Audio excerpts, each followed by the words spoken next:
Traditionally, most organizations have used numerical ratings when they've issued employee performance feedback.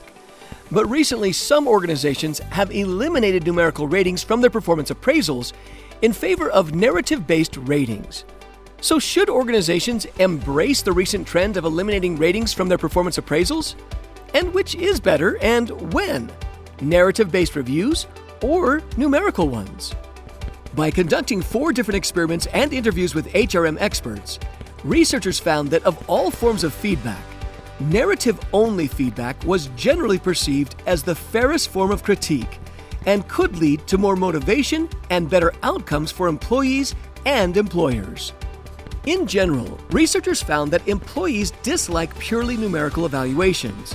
They find them unfair and lacking information as to how to improve their performance. Employees also feel less motivated to change when receiving numerical feedback, suggesting that numerical ratings are impersonal and overly simplistic. Narrative-only feedback was perceived as the fairest form, mainly because employees felt the least negatively evaluated by it.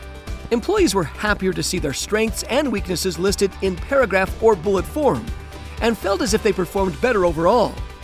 This may be because narrative-only formats allow employees to more easily maintain the positive views they have of themselves, whereas numerical ratings tend to show that a manager has issues with an employee's performance. If organizations can provide feedback in more effective formats, they may do a better job at motivating their employees to improve. Wonder what type of feedback is perceived most positively? If so, you may want to read this paper.